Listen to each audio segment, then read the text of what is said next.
Halo, selamat malam. Balik lagi dengan gua Om Ardi Gendut, teman-teman. Apa kabar ya? Setelah jalan-jalan sampai rumah, buka puasa di jalan, akhirnya sampai rumah. Alhamdulillah selamat.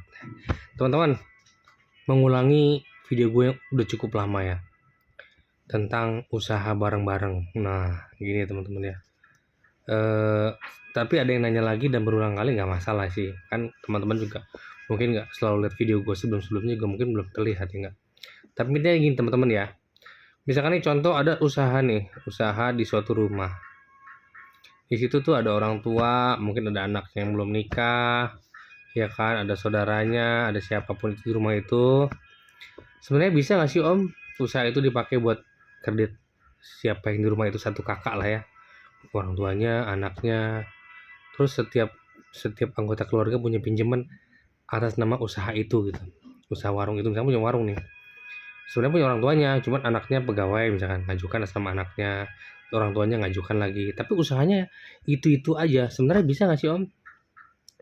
Sebenarnya gue udah sering ya, kalau dulu sih gue udah sering bahas, sekarang gue bahas lagi lah, karena ada yang bertanya lagi dan banyak yang bertanya lagi.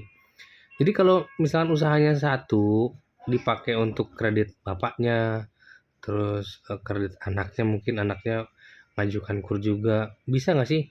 Bisa, teman-teman ya.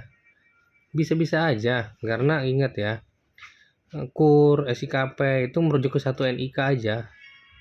Bisa misalkan bapaknya ngajukan KUR atas nama bapaknya, misalkan usahanya usaha itu. Terus anaknya ngajuin KUR pakai usaha yang sama, bisa aja, bisa ya. Sepanjang jaminannya masing-masing ya. Kalau jaminannya atas nama orang tuanya nanti kelihatan orang tuanya ada KUR. Tapi kalau misalkan jaminannya masing-masing memungkinkan, memungkinkan bisa-bisa aja. Tapi baik lagi nanti gimana keberlangsungan kreditnya ya teman-teman ya. Karena gini, kalau sudah dipakai bareng-bareng, kewajiban juga besar nanti kan. Bapaknya punya kewajiban. Kalau sumbernya banyak mah nggak masalah ya, bukan berarti nggak masalah berarti ini loh. Ya kalau misalkan sumber pengembaliannya dari usaha-usaha itu juga, bapaknya punya kur, anaknya punya kur misalkan. Tapi usahanya pembalikan kreditnya ya kasarannya angsurannya diambil dari usaha itu aja. Ya nggak bisa, nanti pasti boncos tuh. Pasti kelabakan tuh, nggak mampu tuh. Ya kadang-kadang gini sih, ya kalau misalkan anaknya kerja misalkan, dia punya pendapatan yang lumayan. Ya bisa-bisa aja sih ya. Cuma gua nggak nyaranin ya. Karena karena nanti apa ya? Ya ini gini loh teman-teman, kayak ngakalin aja sih, iya gak sih? Setiap kali gue bilang coba ganti nama itu, kalau ganti nama kenapa gue ke pasangan, nggak ke anak, nggak ke adik, ke kakak? Karena kalau pasangan tuh masih oke. Itu sebenarnya omongan ini udah gue bilang berkali-kali sih ya. Yang lama juga udah bilang berkali-kali juga, pasangan yang paling aman ya pasangan. Kalau ke adik, kakak, anak itu rentan lah ya, rentan diselewengkan non kreditnya lah gitu. Makanya saya lagi ya, kalau misalkan satu kakak punya satu usaha, bisa nggak sih dipakai buat kurs semua anggota keluarga? Kasarannya nih, bisa aja ya, sepanjang nggak ketahuan. Cuman apakah seperti itu benar ya nggak? Nah gitu. Yang pasti cara tersebut itu salah. Ditambah lagi kalau kreditnya bersama masalah. Oh, udah gitu masalahnya bareng-bareng lagi. Wah, makin tuh. Nah, makanan audit ya nggak, karena KUR ini sekali lagi ya teman-teman ya. KUR ini program pemerintah ya. Banyak hal yang diperiksa orang, banyak banyak pemeriksanya ya kan. Gak cuman dari internal bank, dari luar bank juga meriksa.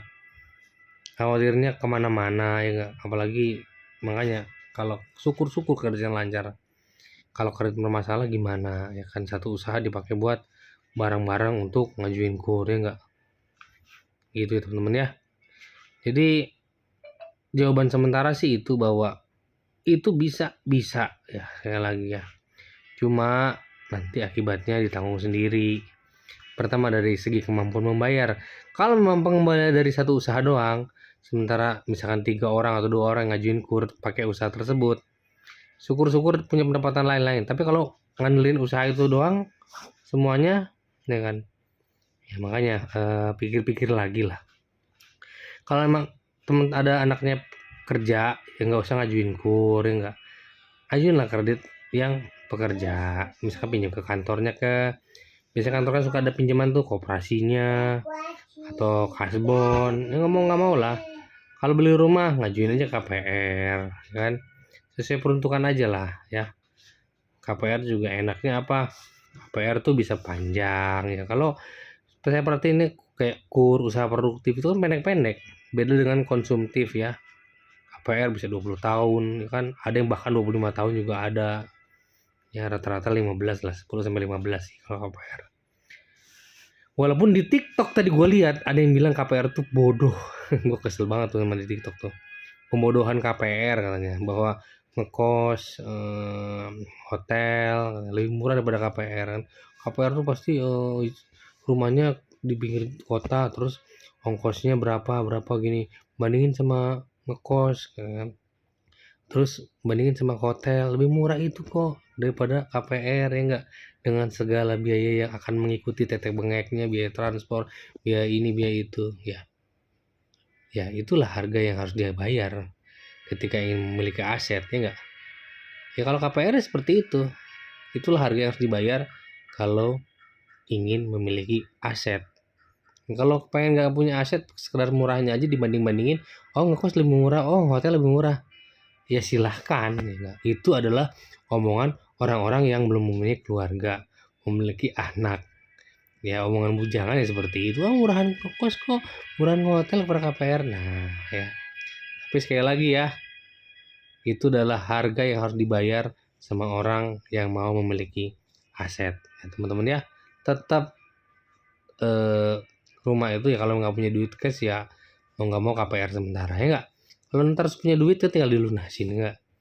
Ada yang bilang kumpulin dulu nanti bayar cash bisa ya. Tapi maksud gua KPR teman-teman ngumpulin duit. Ya, habis itu dilunasin percepat boleh ya kan. Pada nunggu kekumpul nggak kekumpul juga ya nggak. Aduh bohong banget lah kekumpul. Tapi ya kalau memang bisa itu lebih baik nggak usah kredit ya kan. Gue juga sering nyaranin ke teman-teman awal-awal bikin channel ini sebisa mungkin nggak usah lah kredit sebisa mungkin ya nggak. Ya karena ya gitulah ya. Pertama ya macam-macam lah ya. Pertama memang dari prinsip mungkin orang berprinsip pegang kredit ada ribanya atau seperti apa gitu kan. Ya mungkin juga ada bunganya memberatkan juga itu banyak macam lah ya. Sebisa mungkin memang berdikari aja nggak usah pakai kredit ya. Ya itu guys yang itu bisa gue sampaikan ya teman-teman ya. Baik lagi mengenai usaha bareng-bareng silahkan tapi ada implikasinya ya pasti ada ya. Gue takutnya teman-teman dituntut pemalsuan data aja ini bukan usaha teman-teman itu usaha orang tua gitu kan. Ya gitu aja ya teman-teman ya. Oke baik lagi thank you ya sampai ketemu lagi di video gue selanjutnya thank you.